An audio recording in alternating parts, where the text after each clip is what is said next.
Maybe I'll just wait for the second due engine. I'll give them the line. And I have a mask up and everything. I get water on the line, and I got back. I'm ready, baby. Let's go, man. I got this. Let's get this going. I was at the front door feeding me, and it was so much. Like if there's a been there, done that guy, he's that been there, done that guy. Listen. Welcome to The Firehouse, the show dedicated to the brave men and women who serve our community. Welcome to The Firehouse on WRHU 88.7 FM. I am your host, Chris Moses, and today, sitting with me in The Firehouse is none other than Eric Becker. Chief Eric Becker, what's going on? Nothing's going on. We're here. We're here. We're doing it. So listen, I read your bio. This is going to be a great show. I know that you got a wealth of knowledge. It's amazing, right? Reading your bio and going through all that you've done, it's going to be a good show. But for my listeners that don't know you, if you could tell them your name, tell them your company that you're in, your department that you're in, and any ranks that you held. Okay, Eric Becker, Engine Company 2, East Meadow. There we go. Engine, baby.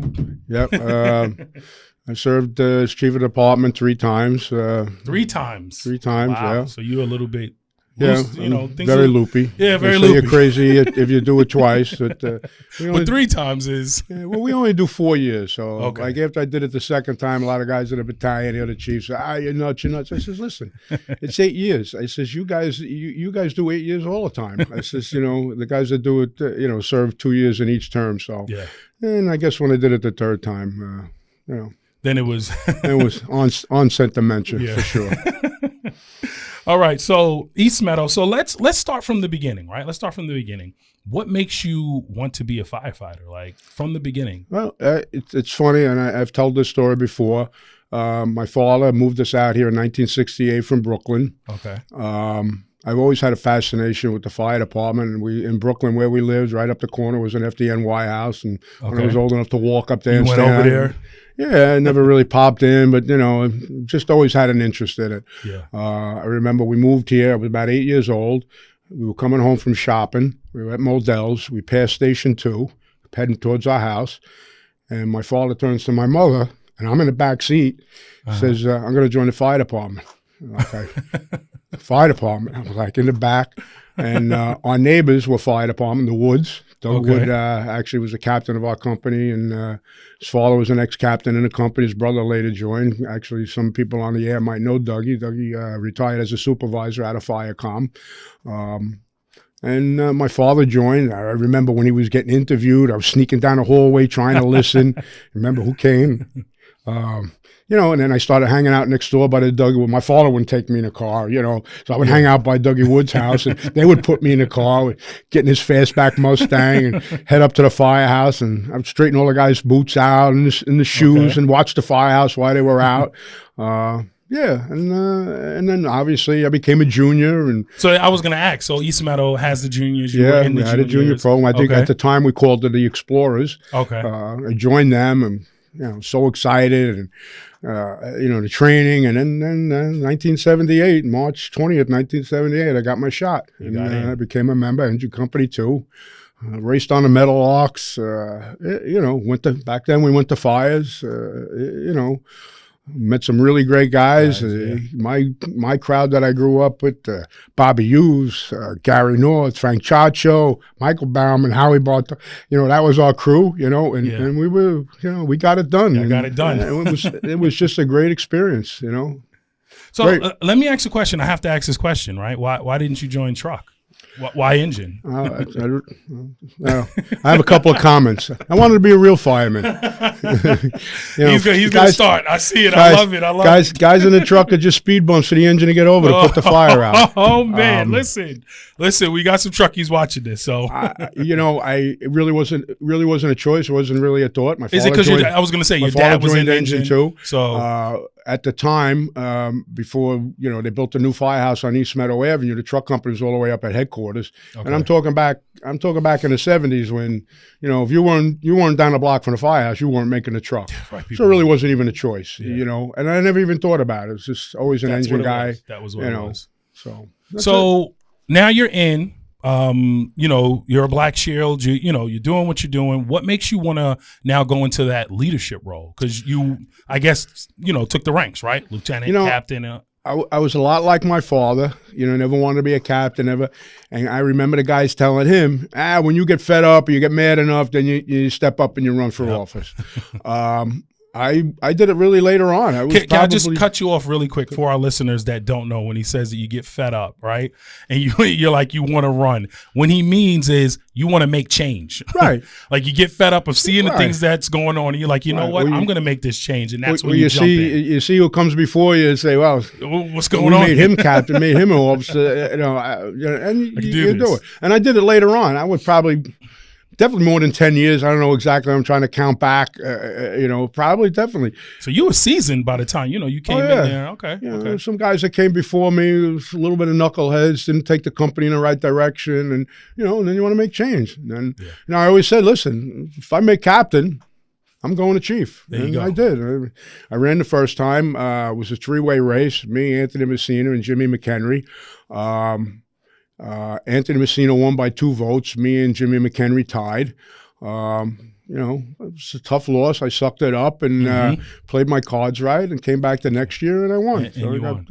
But what makes you, there's a difference, like being leadership at your company versus leadership of the department, right? What made you want to take that jump? This is like a 2-part question. What made you want to take that jump? Was it just, that's the next step? And also, what do you think is the biggest difference between being the chief and being the captain? Oh, well, the big difference is, now you're over in East Meadow, you're over 7 companies. So guys in my company that came before me, actually, Bobby Hughes, I came up behind him in the captain's office, and obviously he won, and then the next year I lost, so there was a year between us. I was 3rd assistant, he was already 1st assistant chief. Saw him do it. My good friend Gary North, saw him do it, and just got pulled along with those guys.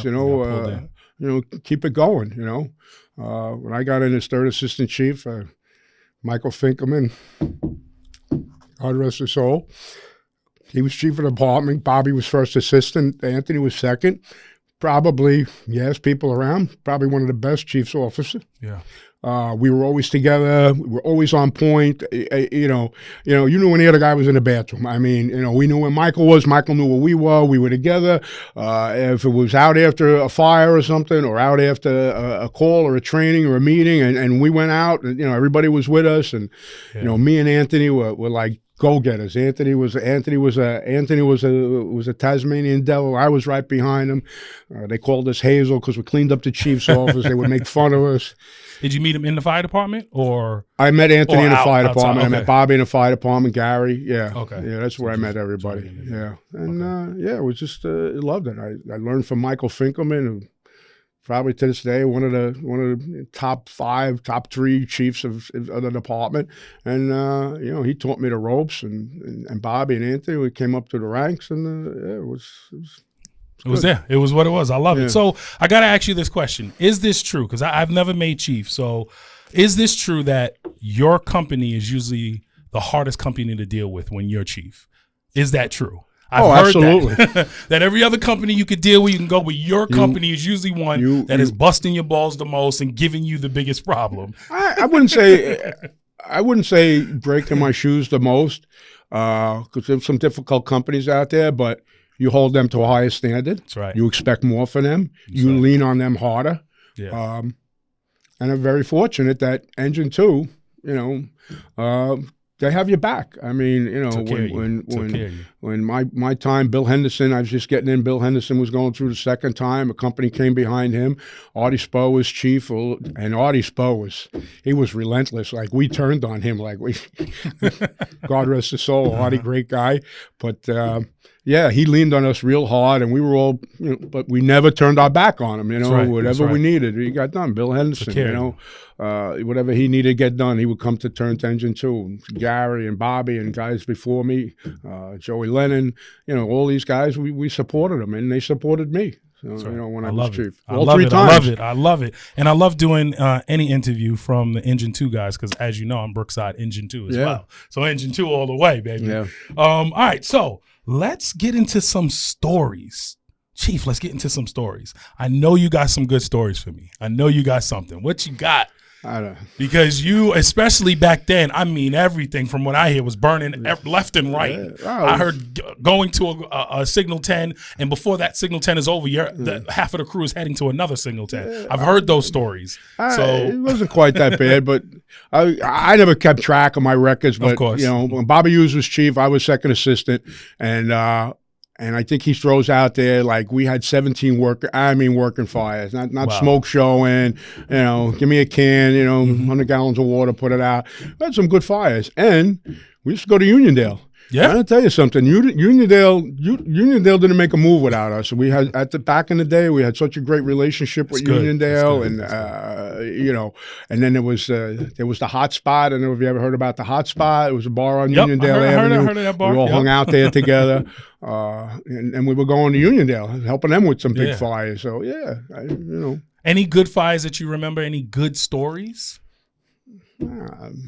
I don't know. They're all good stories. They're all good stories. We wanted to go to fires, and not only go to fires. We had that company pride, taking care of the firehouse, taking care of what we had to take care of. And and it was always early on in Engine 2, they instilled in you, like this is our house. We got to take care of it. We take care of our own. We do what we got to do. Right. We're not just good on the fire ground. And, we trained hard at Engine 2. We're the only company back in the day. We used to train 3 times a week. They used to do a Monday morning training for the guys that work nights. And we train every Sunday, every Wednesday to this day. Back in the day, they were training on Mondays. The day guys were out there training. I mean, it was raining the other night. We finally, we hadn't gone out and pulled, what's going on this winter. We haven't pulled an operation. We went out the other night. I'm driving the truck. Gary North is out there with us. We got all the new guys. We're teaching them how to pull hose. We're pumping in the rain. And then we're critiquing at the tailboard, critiquing. We're not just sitting around the bar having a drink or Train something. like your life depends on it, because it does. Yeah. Right? That's one of our mottos down at Brookside Engine 2. So, in the heart of Blue Point, New York, the Johnny Mac Foundation stands as a beacon of hope and resilience. Founded in memory of FDNY firefighter John F. McNamara, who lost his life to 9/11 related cancer, this foundation embodies his enduring motto, whatever it takes. To supporting first responders and their families, the Johnny Mac Foundation is committed to making a long-lasting impact.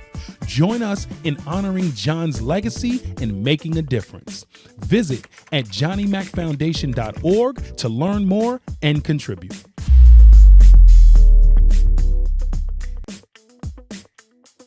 So you're in, you're as lieutenant, you're in, then, you're going into chief. Where does NYPD come in? Is it one of those things you took all the tests and then that's what called?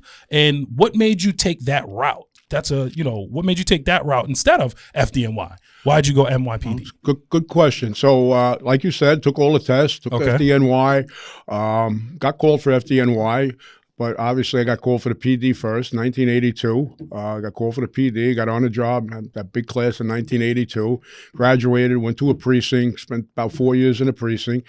Knew right from the get-go in the academy. The academy at the time was on 13th Street in Manhattan. Mm-hmm. Emergency Service Truck 1 and the 13th Precinct was right underneath there. Every time that big truck rolled out. You're right with it. That's me. If I could get to the window and watch him roll down 13th Street, he was there. I was there. And, I went to the precinct, met my partner in the academy, Dominic, and I kind of talked him into going emergency. Okay. And then we went to emergency service. I want to say it was probably 1986. I got called for the FDNY. Okay. I took the physical, the one where you pull the hose, run, put the ladder up, and it was a timed event and everything. Did good. I think I got a 95 on that. Almost scored 100. I know exactly where I messed up. The guy at the Proctor screwed me up. I was running from one thing to put the ladder up. And he said, come to me. And I'm coming to him. I went to him and he says, now put the ladder up. So I think that was a split second. It probably cost me 95 to 100. But anyway, I got called and I was going to go on the job. And I talked to all my friends that I know in the FDNY. Nobody remembers this. I was in emergency service. I was definitely in emergency service because, I loved emergency service. Okay. And I was going to go to the fire department. I said, you know, you have to talk with yourself. Why are you going to go to Why are you going to go to the fire department and leave here? And I says, well, I would go for the hours, you know, all that sort of good stuff. Okay. Better scheduling and stuff. Other than that, I love what I'm doing. I mean, I'm a fireman in a rescue little truck wearing a different uniform, going to pin jobs, going to, you know, jumpers, all that good stuff. Yeah. And at the time, there was a rumor that they were going to pull their chart. I said, that'd be just my luck. I go to the fire department and they change the hours. They go to 8-hour shifts or whatever, blah, blah, blah. So I turned it down. Fast forward, you know, right before 9/11, Yep. we all want to get off the job. You know, we weren't getting raises, morale was down, not so much in our unit, but we were pissed off. And, you know, and I just said to myself, I wish I was in the fire department. You know, I wouldn't have to leave. You know, they got a great job. And, you know, and then 9/11 happens. And I kind of figured with my background, I probably figured maybe I would have been in Rescue 4. You know, everything happens for a reason. Yep. What happened in Rescue 4 at 9/11? Yeah. Yeah. You know, yeah. So just if we can look back a little bit on that, because you were active fireman in East Meadow. Sure. You were in NYPD, you know, in the city. What was 9/11 like for you? Like, where were you at? What did you do? Well, like, how, you know? Well, I was in traffic court. Stupid as city that they are. 15-year-old traffic summons. All right, so I was working late tours, so we got off at 8 o'clock in the morning. City, in their contract, they can change your tour for court, and they consider traffic court. So that's a pain in the neck. We're working 8-hour shifts, so if they changed my shift, I would have to do a day tour, go home 3, 4 o'clock in the afternoon, get home after traffic, and then get back in by 11 o'clock at night. The turnaround was, nobody liked to do it. So we made a deal. They would only give us 1 hour overtime. Anything more than an hour would be on you. So most of the time you were in and out of traffic court within an hour. So that was my choice. Get done. I had my boss, one of the things was we were all getting ready to retire. I had my boss sign one of the tricks to make a little bit more money. You work a week of your vacation. Okay. You know, boost up your pension a little bit. So Sergeant Buscemi, I said, you want to sign from, you know, every day you had to get the boss. I signed right down the list. So I kidded around with him. I said, how do you know I'm going to, you know, how do you know something's not going to happen? We're kidding around, joking. I go to traffic court. I'm sitting in there.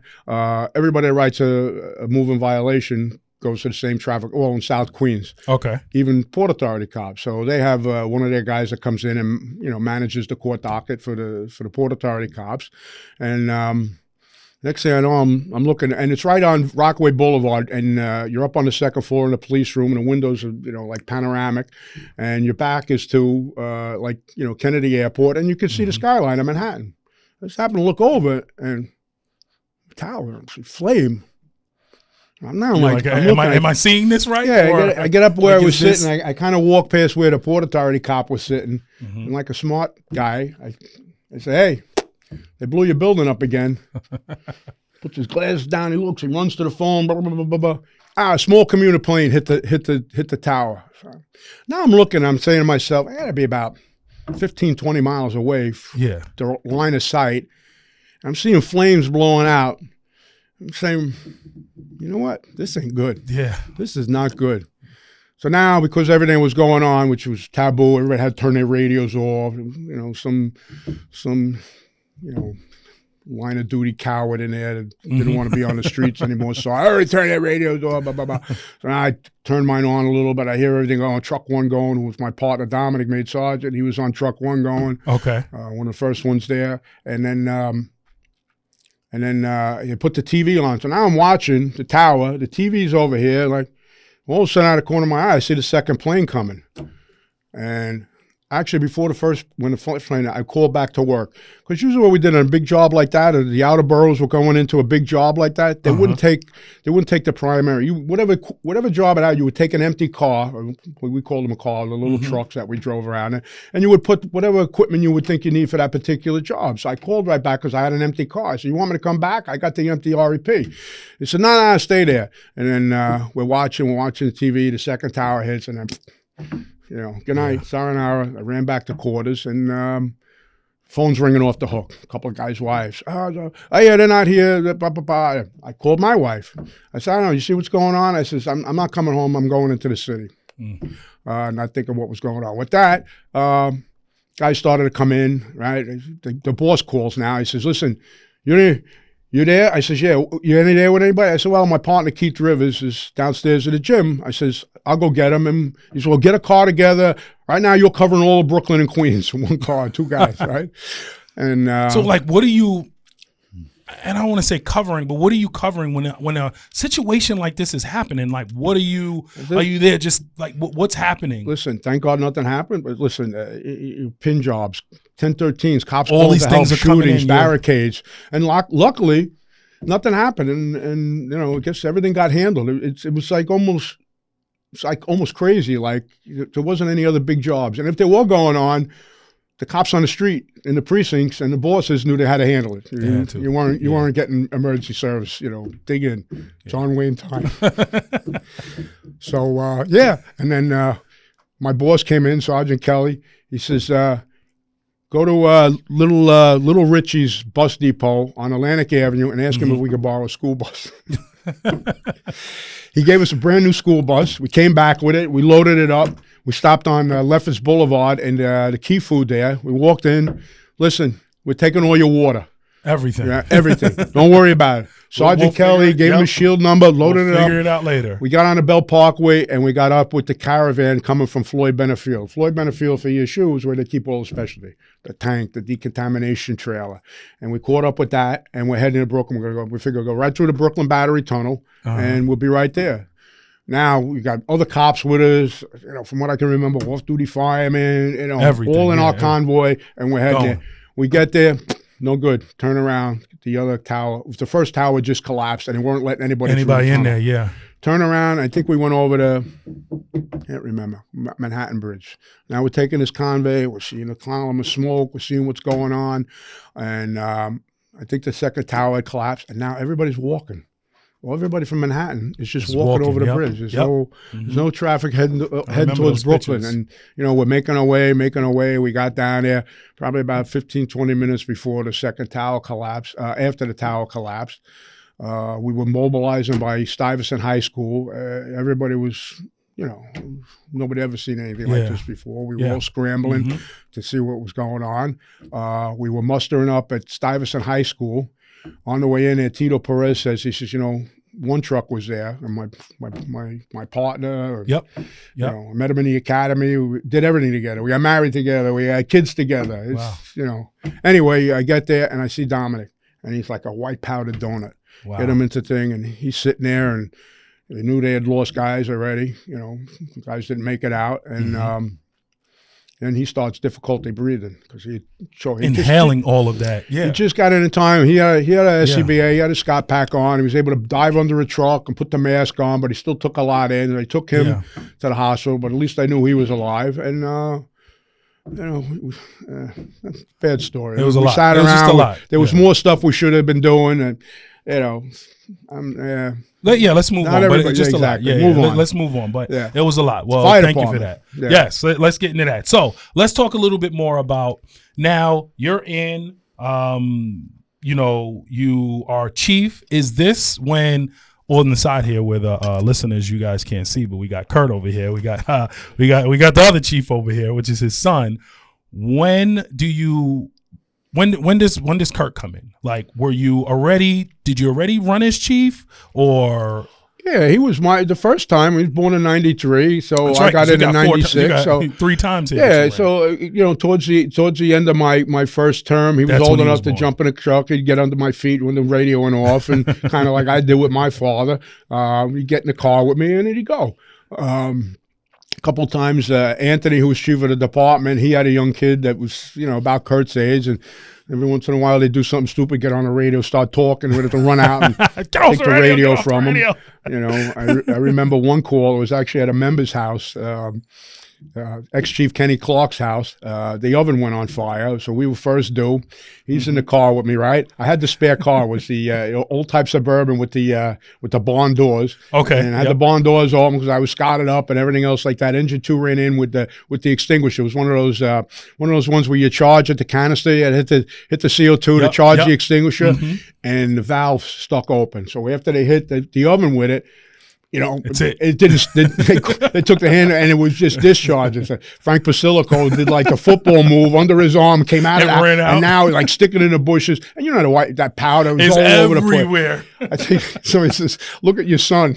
I didn't have my pack on. I must have been in charge, right? He's sitting in the back of the car. He's got the face piece on. Worried, like Like and he was all ready, ready to go in. Yeah, it was. I love that. I love that. It was fun. He ran on me with calls. Sometimes his mother wouldn't let him go. Sometimes, if he didn't have school, he'd even get up in the middle of the night and go with me. And listen, I guess he got the bug, and now I got to listen to him. He got the bug from you, but then you got the bug from your dad. Yeah. So was there any time, did you, I mean, I don't know the times, were you ever able to respond with your dad? Did that ever overlap in any way? Oh, yeah. Well, I fought fires with my dad. Okay. Yeah. Oh, yeah. I mean, when I joined, he was an officer. Okay. He was, matter of fact, 1978, he was first lieutenant. And Paul Bliss was the captain. My father we had a thing in engine company too where you don't ride the truck right away. Don't get sworn in. And it has really nothing to do. The guys today, and I argue with them all the time, the guys think, well, you can't ride the truck till they learn where everything is. You can't until they know this, until they know. We never used to let the guys ride the truck because we didn't want that first house fire. You leave your house, you kill 6 people trying to get to the firehouse with your blue light on, run across people's lawns, blowing lights. Yep. So he says, listen, you're going to respond to the firehouse. You're not getting on the truck. And we want you to get that feel of what it takes you to, what do you have to do to make the truck? Yep. So Paul said, no, he can ride the truck right away. My father was, he rides like preferential treatment, right?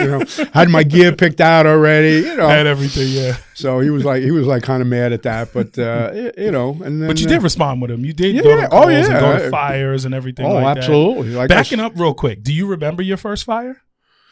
Yeah, absolutely. You got to walk us through it, and I'm a detailed person, so you got to walk us through that first fire. Yes, let's get into your first fire. If you remember your first fire, absolutely. We said somewhere in the late 70s, let's say. Yeah, probably 78. 78. You just got in, right? So let's go through this story of your first fire. It's Monday night. It's company meeting night.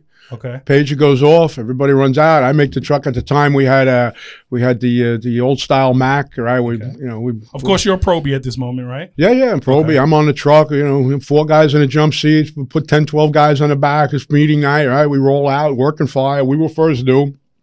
Wasn't really much for me to do. Okay. Then they said, get the garage door open. Can you get in? I mean, we'd ask a probie. I mean, I wasn't wearing a mask.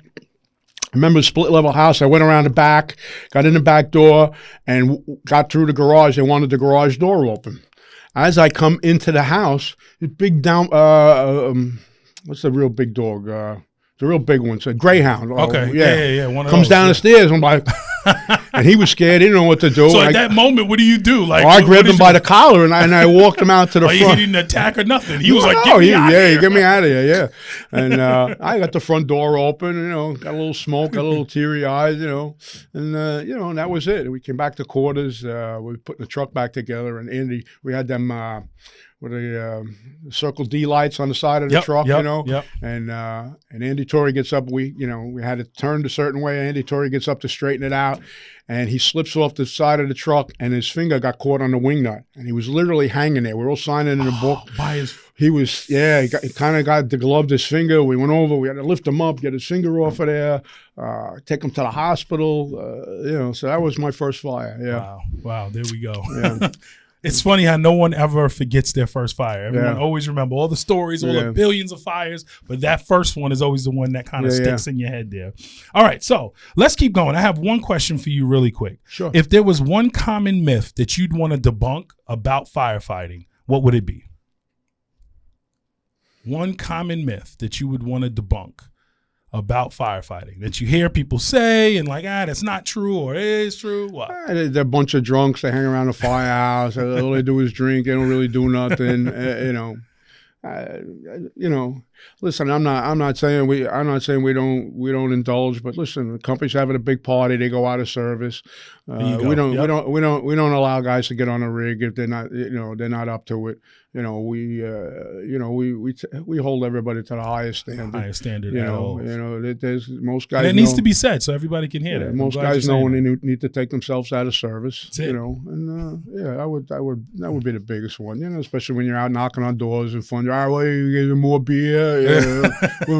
Beer. I says, let me tell you something. I says, we work hard for that beer. Let them know. Yeah. All right, so Kurt is telling us, and we're going to turn the camera a little bit over there because your son is right in here, all right? We're going to turn it right over there just a little bit. But Kurt is saying that there's stories that you're not telling us. He's like a Rolodex of stories. So tell me one good story that you know that he knows. You named a couple. You either want the story on the old Mitchell Manor fire. That was a good story for you. The story where you pulled the victim out of the house. That wasn't Mitchell Manor. No. I've two different stories. That's what I'm saying. I don't remember the one in Mitchell Manor. Well, you got to tell us about this one when you pull the victim. Go ahead. Manor, right? Weren't you? What's that? You were on the truck from Mitchell Manor. Which? The big fire where they lost the whole building. The first. Oh, the old abandoned buildings. Yeah. Oh, yeah. There we go. See, now we come right back over to you. I wasn't in the department. That's why I was getting, because we had fires over Mitchell Manor and the housing complex and stuff. Yeah. It was what they call the old Mitchell College. I don't know if you're familiar with East Meadow, Merrick Avenue. It's where the ball fields were. Yep. Okay. Old abandoned buildings. Matter of fact, we used to do training in there. I'll never forget. We were junior firemen. We were training in there, and they had the ladder company set up. We had the ladder pipe, and they would chase us down the hallway, and they were putting the water through the window, and it was coming right through the sheetrock, and we're running down, boom. We didn't want to get hit with the stream. That was some crazy times. But what he's talking about was one afternoon. I wasn't in the department. I was working at High Grade Auto Body on Prospect Avenue, and no cell phones, no beepers. 2 minutes after the fire, you can't look at your phone and see what's going on. And I hear the truck coming, engine 2. I hear the queue going, right? My father's an officer, and they're coming down. I'm standing out in front of the auto body shop, and they're coming down Prospect Avenue. My father's in the front of the truck, flashing 10 fingers. I run inside to the office in High Grade. I call Mom, what's going on? I don't know, there's a bad fire on Merrick Avenue. So we, as juniors, we went. Okay. So Bill Henderson, Wild Bill Henderson, he was the chief. We'll have to get into why he's called Wild. Here's one of the reasons why. We had this U-shaped building, all right? Flame, I don't have a picture of it. Flame out every window. Okay. It had to be, anyway, I'll tell you how bad it was. A ladder truck pulled right into the middle, right into the throat there, and the lights started to melt on the truck. Wow. Matter of fact, we didn't even call our whole department. Ladder 2 never got called to the scene. So they were doing it all East Meadow. There was rumors that Westbury came all the way down Merrick Avenue. We're waiting at Hempstead Turnpike to be called. He turned them around. All sorts of rumors, but fought it all ourselves. The juniors all mustered up. We were on, it was all surround and drown. We were as juniors, we're sitting on 2.5-inch lines. Dougie Wood, who I mentioned early, came, not Dougie Wood, Alan Cronshaw came with our second piece, which was the 56 Ward LaFrance open cab. Went to one of the back streets. They needed more water. Lloyd Court.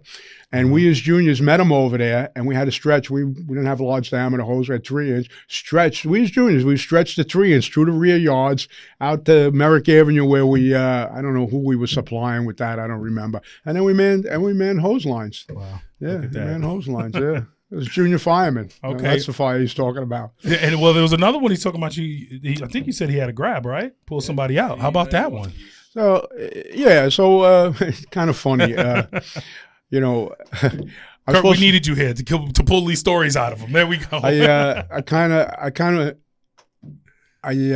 was supposed to be working that night. Okay. And my wife had I don't know, she hurt herself. I forget what happened.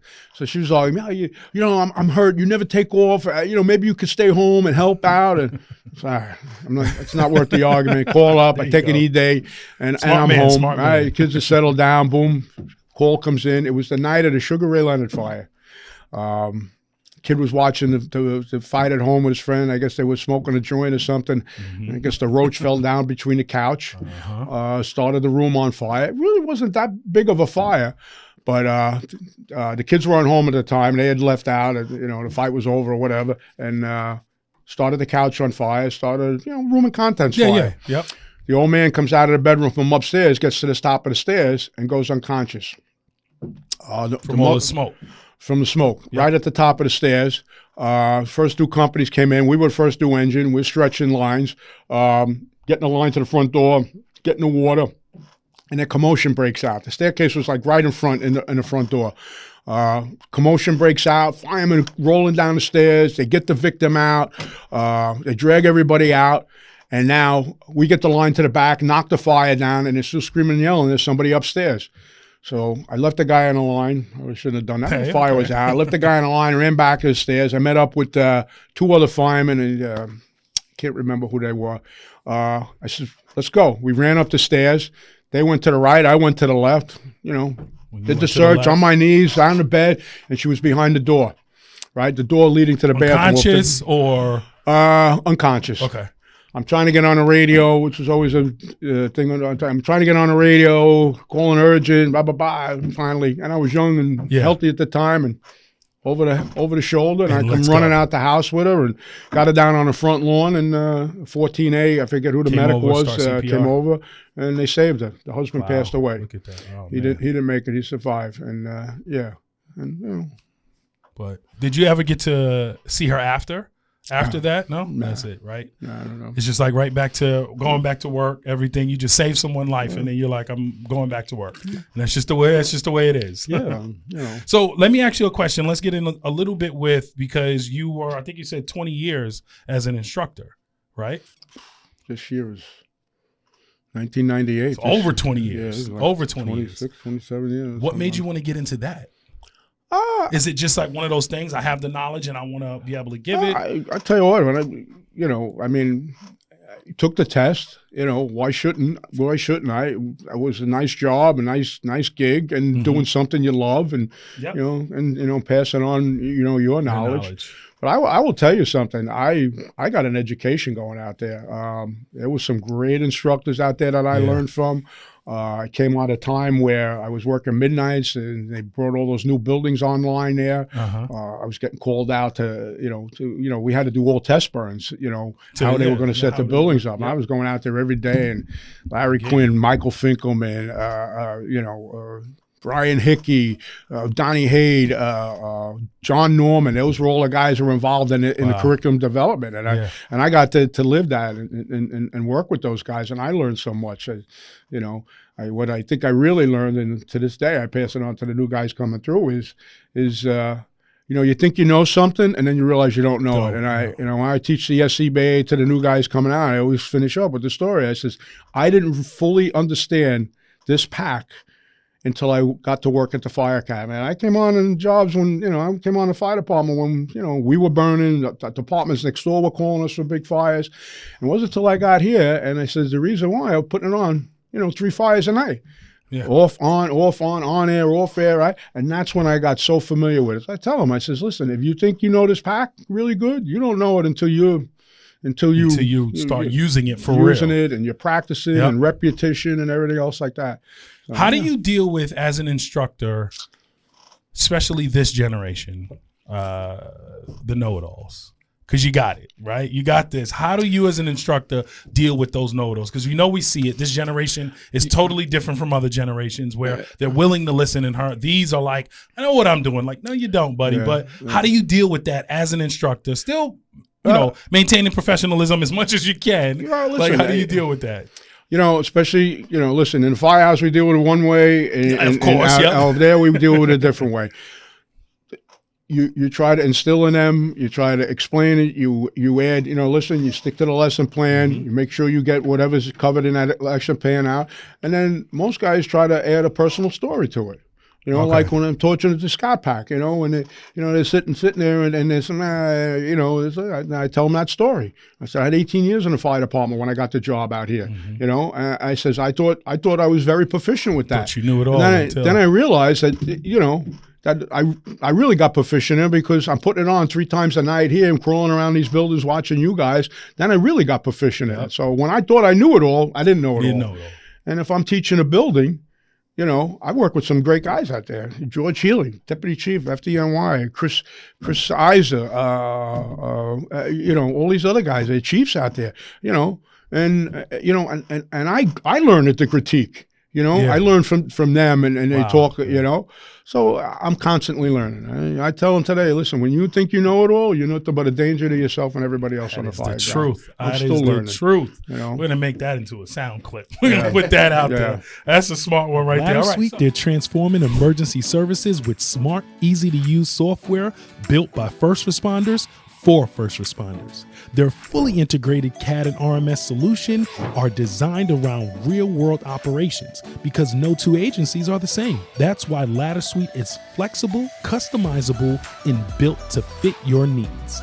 Hosted on secure, redundant cloud services, their platform delivers reliability you can count on when it matters most. And with a dedicated support representative for every agency, they're with you from onboarding to daily operations. Ladder Suite, built for the mission. And if you head over to their Instagram, drop a comment and let them know that the Firehouse on WRHU 88.7 FM. All right. So before we keep going with questions, we're going to get into a game that we call the flashover. Okay. So in this game called the flashover, I'll ask you two things, right? Let's say I'll ask you Android or Apple or something. You got to give me the answer. Give it to me pretty quick. Okay. Well, I'm not good at that. All right, Chief. Are you ready for the flashover? Flashover, send it. All right, let's go. First one. Would you, at a parade, rather drive the rig or march in the March. parade? Rather march, no matter what. Okay. No matter what. All right. So I was going to ask about the Chief Until I truck, but you can't. want to. Until you can. All right. Now, brush fire or rockin' dumpster fire? Dumpster fire. Dumpster fire? Why? Why are we going dumpster fire versus that? Oh, it's a two-part question. I don't know, a little bit more, you know. Brush fire, you don't necessarily have to mask up. Dumpster fire, you know, you got to use the reach of the stream. You better be masked up. Be ready You know, to go. you better be careful because you never know what's in that thing. You know, brush fire, pretty straightforward. Okay. All right. Basement fire, warehouse fire. Another two-part question because I'm going to ask why after. Basement fire, warehouse fire. Which one? You pull up wherever you get to the house and they're both going, right? And they say, hey, you can head over to the basement fire or you can head over to the warehouse fire. Which one you going to? Going to the basement fire. Going to basement fire. Why? Why? At this point in my life, I wanna go there and make sure things are getting done right and nobody does stupid. These know-it-alls that we talked about a little earlier, that think they know it all, they haven't. Hey, especially if it's a good rock and Go basement below fire. grade. It is totally different. You better be careful. That's right. Yep. That's right. Okay. This is a good question. I love to hear answers for this one, especially coming from you. I wonder what you're going to say. Confirmed car fire or automatic alarm with a light smoke condition. Which one you going to? Light smoke condition. Light smoke condition. Gotta tell them why. Okay, because you never know what a light smoke condition. You know, you said light smoke condition, automatic alarm. Was it a commercial? Light smoke condition, you got to have a rock and fire, 14, 15-foot ceilings, That's right. 20-foot ceilings. It might be light smoke condition down low, But but then up you top, get up there. yeah. That light smoke condition could be something. That's what it Exactly. is. All right. You would know this question. Old school leather helmet or the modern composite? Modern composite. Lighter, right? Just lighter, lighter. more comfortable. Okay. How about this? And do you have it? The apps on your phone, or do you just love the pager? Which one do you like better? Oh, I have all the apps. You have all the I have apps. the Which one bricks. do you like the new ones? You know, or you like the way it was before? The fire is still within me, you know, and I like all the apps. Is you know, you get the alert a little soon. You know, the latest one was the last year or so was the Bricks app. You know, when Firecom gets a call, Okay. they don't alert us first unless it's not a confirmed or reported house fire.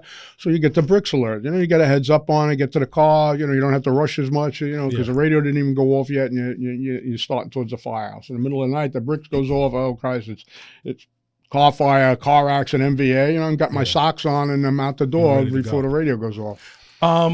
You said you got in 1978, right? So I'm sure the Plectrons were out then, right? We had Insta-alerts. You had that? You still Insta-alert, had the horns going off, right? Oh, yeah, we still Had the horns going off, right? And then how about just the rig itself? And I know I'm kind of veering off from the flashover, but the rig itself, when you're on the rig, y'all are some people still kind of riding back steps? Everybody's in the cab. Oh yeah, we were all riding People back still steps. riding back Oh, yeah. steps, getting dressed. I've heard the stories. They're all holding each other. Oh Is that yeah, it? 100%, yeah. All right. So if you Many can times. explain that, you get the call and now you're all on the back step. How are you putting on your gear?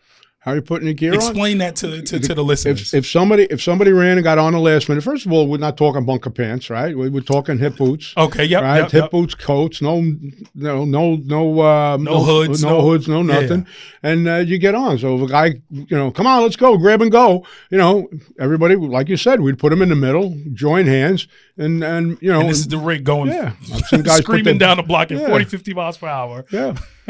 Yeah, good old days. Good old days. All right. So within the flashover, we also play a game called Suspended or Not. And because you're a chief, I got to ask you these questions. Okay. All right. So you are at a call, all out fist fight, 2 members, suspended or not? Both. They're suspended. Sure. Both of them out of there. Out of there. Fist fight. Fist fight. Gotta go. All right. Let's keep going. You pull up to the firehouse, pull up to engine 2. You're the chief. The entire front window busted out. 2 guys, pike poles, playing Jedi. Suspended or not? Not suspended. Not suspended? What you gonna say to him? Who's paying for the window? Who's paying? All right, gotcha. Last question here. Last question. You have a bit, as you're the chief, you have a little disagreement with one of the chauffeurs, right? Nothing big, not like the fist fight thing, a little disagreement before the call. Call is over. At the end of the call, you're walking by the rig. Bah! He lays on the horn as you're walking by. Suspended or not? No, not at all. No. Choice words after, but we're gonna have a conversation. We're gonna talk. All right. So last question that I have for you. Well, not the last question, but I got one more before I get into like the big flashover questions. Is midnight call or 5 a.m. call? If you have to choose, which one do you like better? Midnight call or that 5 a.m. early call? At 66 years old, I don't like either one of them. Well, I'm totally retired now, so I don't really mind either one of them. I've never had a problem getting up for calls. Even to this day, he'll tell you, I don't have any problem, getting up in the middle of the night. Either one, you're going to be there. So either one, Right. Back when I was working, it all depended on what my day was. I'd get up at 6 o'clock in the morning. Listen, at 5 a.m. it was an automatic alarm. I know we're going to be done in 40 minutes or something like that. I would take it in. If it was really going to be a working fire or something like that, came over where when the radio goes off, if it's a job, and I'd take the 5 o'clock in the morning. Okay. But certain BS calls, if I had a busy day at work, I had to be in an early meeting or something, then I would. Would blow it off. Yeah, got you. Okay, so now we're gonna get into some TV shows and movies. All right. I don't know if you've watched any of them. If you haven't, just say you haven't. Okay. All right. So, Chicago Fire Rescue Me. Have you seen those? No. Neither one. Maybe an episode. Okay. So then let's just go really right to the movies because I know I'm pretty sure you've seen this. Backdraft or Ladder 49? Both. Both. You've seen both. I say Which both. one? Pick one. Which one is your movie? If you had to pick one. I think Ladder 49. I didn't expect that answer. I swear I didn't expect that answer. Why? Why Ladder 49? I as soon as you said it, I go to that scenario where he's trapped and he's not going to make it out. It's that scene. Very theatricalized or whatever you want to say. But, I thought John Travolta played a great thing. I love the scene when a new guy comes in. And he has no pants on. Our listeners, if you haven't seen it, that is your homework. Go listen. Go watch that movie. Yeah. All right. So I know the answer to this one, but I still got to ask. Most important question I'm going to ask today. Engine or truck? Engine. Engine all the way. That's right. Put the wet stuff on the red stuff. I knew you were going to say that because you already told us in the beginning why. That speed bump thing, I don't think I've heard that one before. I got a few other ones. You got a few other Can't mention them on air. I love it. All right. So before we wrap up, I have a couple more questions for you. In a whole, how has being a volunteer firefighter, how has that changed your life? I think it, definitely helped me in my professional career. Mm-hmm. They looked heavily on your training, when I went for my interview to get into emergency service. Mm-hmm. So that, the camaraderie, you mentioned that you never hit on it, but that was a metal lock. That was some of the best times of my life. And Wow. Getting together with those group of guys, running those events, coming together as a team. Getting the truck on the track. Today these guys, today these trucks are, Well, let's talk a little bit about that. Let's talk a little bit about that. What made you get into doing that? Everybody in my company was doing it. Yeah, you got to, I couldn't wait to race on the metal locks. Okay. I just, this was all part of the thrill and stuff. I know there's a lot of guys at the fire academy that get down on the racing teams and stuff. But today the racing team ain't what it used to be. I mean, some departments. What's the difference that you see? The difference is now is you'll see guys at a race, with full beards and stuff, and you say, how are they a fireman? They have full How they beard. have that? You hear stories like some departments just allow a guy to be a member, make 3 meetings just so you can be on a team and stuff like that. Wow. I mean, back in my day, I mean, Jimmy Darcy was the chief, Kenny Dotato was the chief, Gary North was the chief, Bobby Hughes, and you went to a working fire. We weren't just who was on the roof, who was on command, who had the nozzle, the movers and the shakers. Back in the day, the chief would call the metal locks up. I need you guys to run a meeting for me. We get it done, chief, no problem. And they supported us, but it was great, And listen, these kids today, you ask them to do something, it's like forget about it. I mean, we were besides keeping our company average up, making our company trainings, making our calls, being a good members. We were down there 3 nights a week practicing, and for us to practice, we didn't have a track. I mean, we used to have to load up the 2 trucks on a tractor trailer, get them over to Franklin Avenue, practice hose, load them back up, get them over to Carmen Avenue, where we, the metal locks, with all our conniving and bartering, we made a track, where we could practice ladders. That was probably the year we probably won county points in '86. Where was your position? Where were you? I anchored for hose at the hydrant, and I was a digger. I was the bottom man on bucket. My thing was I ran every event. I think I was the first dragger on efficiency, and I used to always say I ran 3-man ladder because I held the ladder. But you still did it. You were a part of it. You were definitely a part of it. Let's just back up really quick before I ask my last question, because your son. Kurt, which we already know is right over here with us. Have you ever been in a call with him? Have you ever went to any fires with him? Yeah. You have? And I mean, we'll go into the story, but I really want to know what was going through your head. I think it wasn't really a bad fire, but I think I remember fighting a fire with him. Okay. But like, what's going through your brain when you have your son next to you now? Well, I'll tell you a story. A fire that I wasn't at. After I retired, I became the security director up at Syosset Hospital. One morning, they get a fire, Stratford Drive, starts out to be BS.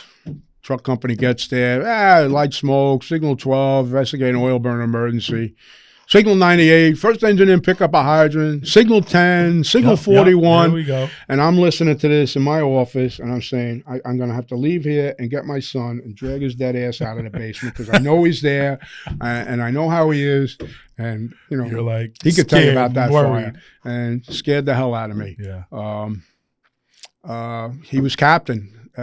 Maybe not fighting fires with him, but what a crazy 2 years that was. Sitting next to him, I'm the chauffeur, he's the driver. How is that? Fighting with him all the way to the call and arguing with him. And what's the arguments? What is it? What do you? Anything. Typical kid. He don't listen. Dad. I know he's mad at me when he says, "All right, Eric." When he says, "All right, Eric," I know he's mad at me. Yeah, I gotta look. You gotta see. Kurt's over here cracking up. Right. Say it again. Go ahead. Right. There's not a single thing that's even slightly off. I love it. Yeah, but it was a very, very proud moment, rolling up to a working fire. He's the captain in charge, and, rolling up, transmitting that working fire and making sure, get the lines him on the radio, out. You're just like, wow. Yeah. No, very proud moment. But I think he was driving one night. We got a call for a house fire. I was captain. I forget if it was my first or second year. And he's driving, and we turn a corner, and I didn't even see. I'm looking at the MDT. I'm trying to pick up a hydrant location and figure out my plan of attack sitting in the front seat.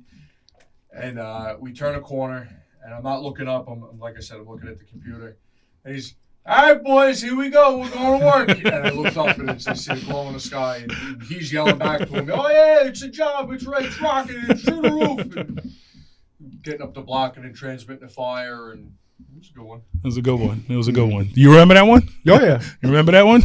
yeah. It was.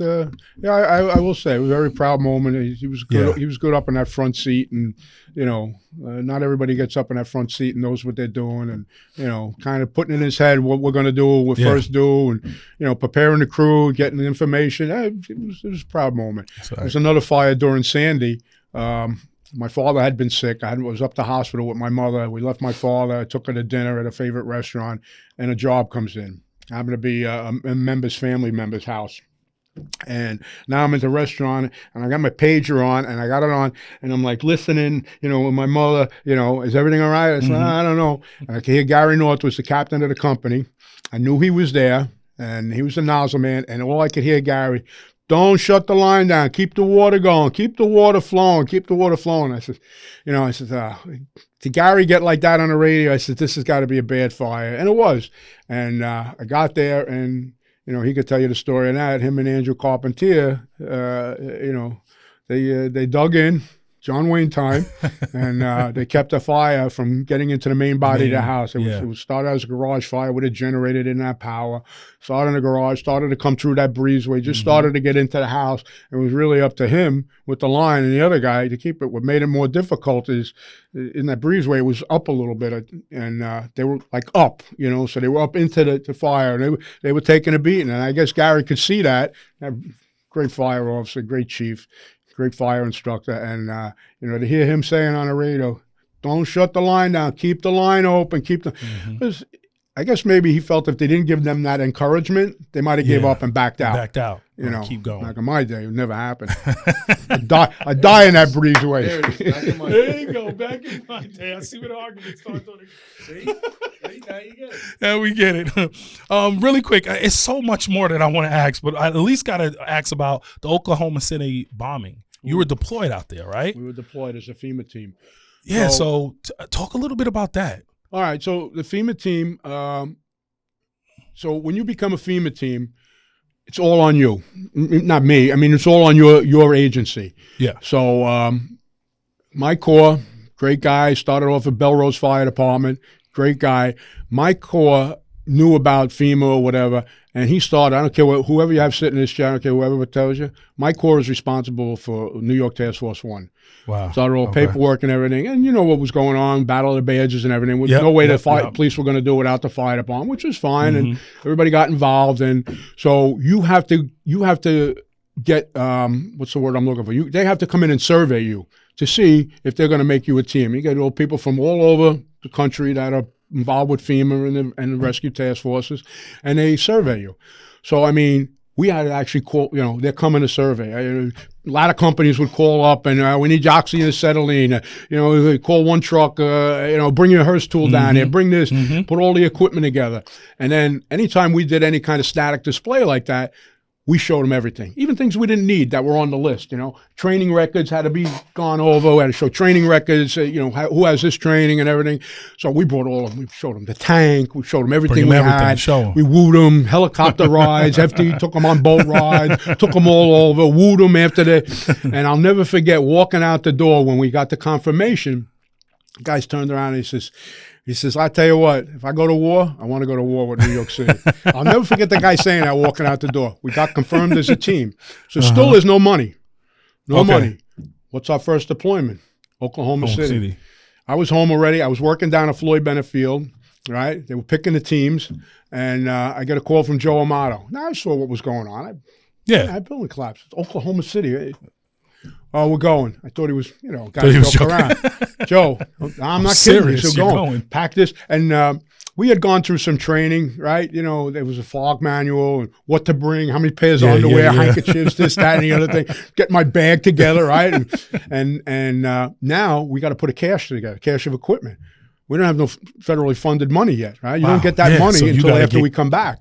So my corps, again, we took old military boxes that were for special equipment, took that styrofoam out, we put this equipment in, that equipment out. We went out like crazy. Now we're doing this again. You bring the 32B, you bring the spreader, who brings the oxylator, hazmat team, this, that, the other, all the different things that we had to bring, loaded up on pallets, and we went out of JFK. And And when you go out on a presidential order. It's like almost like Wow. no rules, right? Wow. C-130 comes in, boom, Boom, take you and crew and fire chief's you right loaded there. up, boom, boom, boom, and on the plane, and off you go. And And back then it was a little bit different. TSA wasn't, you know, oh you know, yeah, you could walk through the you Yeah. could walk through the airport Oh, with we were- anything you then, know, but we but were- it's still different now. You escorted I right to the can't- runway and you're Well, I there. think now they pretty much drive everywhere. So, Okay. but How yeah, long were you out there for? 7 days. 7 days. 7-day deployment. We all wanted to stay longer. But 7 days, rotate out, new team comes in. And the team goes. So it'll keep you. So we got there and we were splitting up. No, we didn't split up.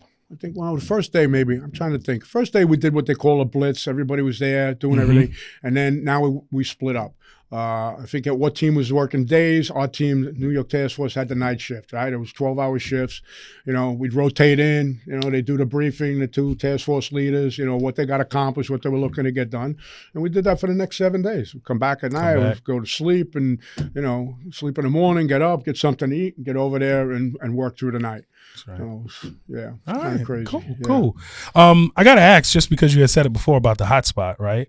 What guys do you remember from Uniondale that you kind of hung out with? Oh, do you remember God, any of the guys there? Wayne Ludwig. There we Matty go. Brennan. There we go. Talk who's to him. some of the other guys that were there. You know, just you Yeah. know, we'd go drink. Matter of fact, we were there drinking one night after I got back from Oklahoma City. We were there drinking one night, and we had a working fire on what was the fire on the north side? Rip roaring fire, fatal.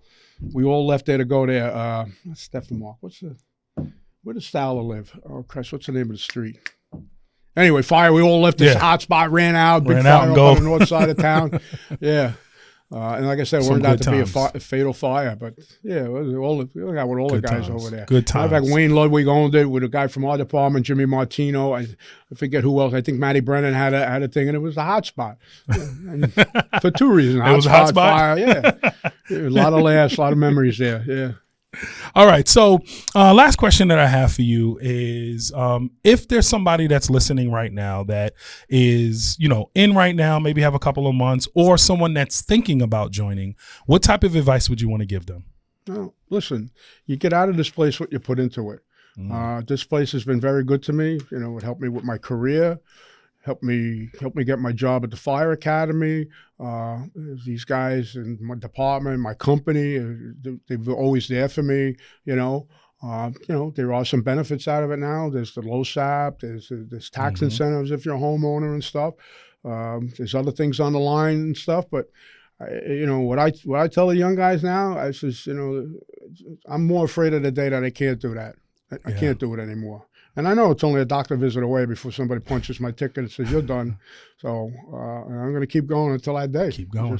I love it. It's, he'll tell you at 3 o'clock in the morning, I'm the first guy. I'm very close now, but I'm the first guy in a firehouse. Wow. I don't always want to drive, but I'm the senior guy. I don't want to get in the back and try to take a nozzle. And maybe I got to slow down a little bit.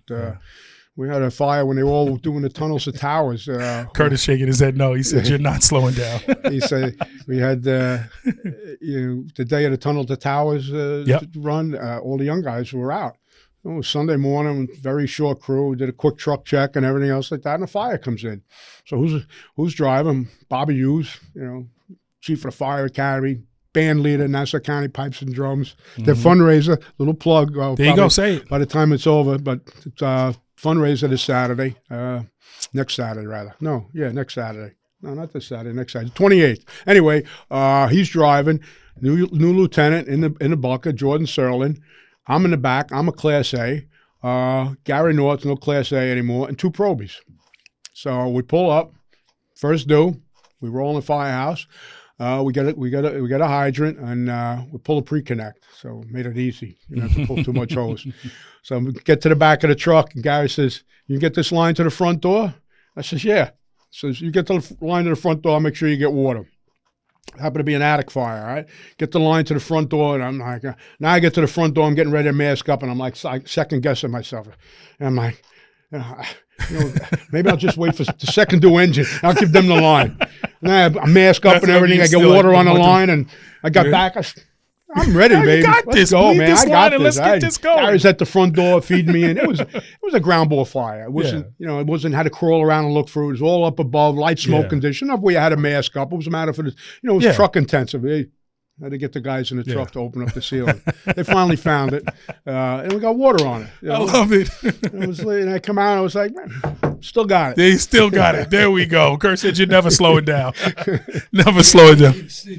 So in our firehouse, the wall of lockers that we have, the first locker was my grandfather's locker. The second one was his. The third one is mine. And you want to talk about watching something comical? My first couple of calls, like right before he really started becoming like our seated chauffeur, it was me and him, and we were bumping hips trying to get dressed together. And he's hitting me out of the way. I'm trying to hit him back out of the way. And Good times. I love that.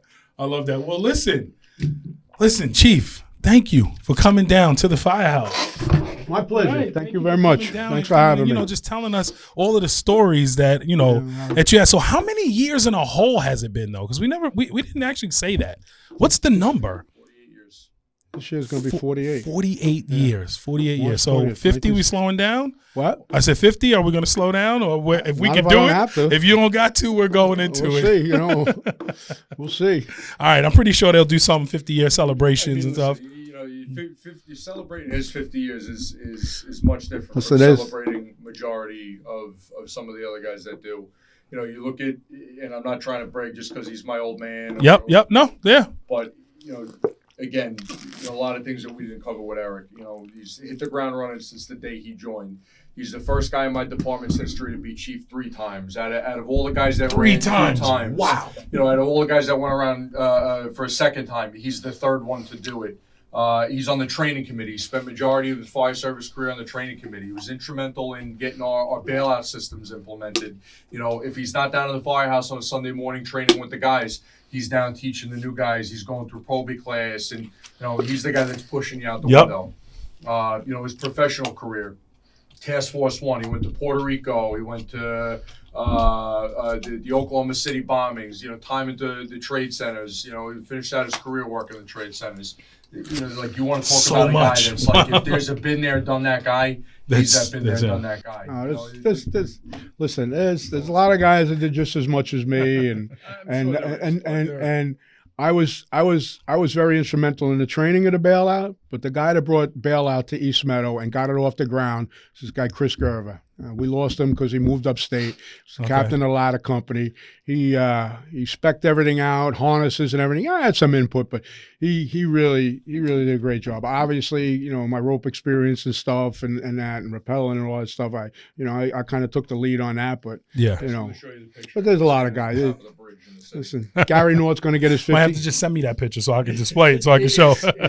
I wish I had half the stones that he has, because it's jumping out of helicopters for a living, climbing bridges with nothing but one little clip holding you in. It's I don't care how much. Listen, the way they used to do it, going in the fires without bunker gear, without nothing, Yeah. More pictures and stories. You don't have enough time on the air. Yeah, to tell this guy's pictures and stories. Well, listen, There's thank you guys so out much. there. A lot of Thank guys out you. there with just as much, if not even more than me. So, thanks But for you got having it. me. That 50-year celebration is going to be pretty good. Pretty good. I love it. Well, listen, again, thank you so much for coming down to the Firehouse and just telling us all these stories. We're going to have to tap back in because I feel like we need to do a whole nother show now because there's probably a bunch that we forgot about. Listen, it all depends on how bad I get my shoes busted when everybody starts seeing it, and It'll be out there. I did a little. They're going to ask for autographs. we came back from a real cold night, back and forth with North Belmore, and we just left the Firehouse. And I get back to as I'm getting to the door on my Ring camera, the SEM's going. Whoop. So I downloaded the clip from Mike King and I put in my company crew, The Life of a Volunteer Fireman. This kid I love, this guy Juan, he takes it and puts it out on Facebook. And now everybody sees it. Somebody That's put how it. is. Somebody put it in that K2M group. I'm getting my shoes busted from the guy. He's a Mineola fireman that took over for me at Assett in Plainview. He's sending me, who is this guy? And this 90-year-old guy is still out. So I can't wait to see what's It'll gonna come out. of Yes. this, yeah. All right, listen, again, thank you so much for problem. coming down and Thank you. talking with us, all right? So we just heard from Chief Eric Becker from the East Meadow Fire Department, Engine Company number 2. Let's go, about his life as a firefighter. I hope you all enjoyed the conversation. Please like, share, subscribe, do all of those things. I'm your host, Chris Moses, and please tune in next week to another great conversation in the Firehouse.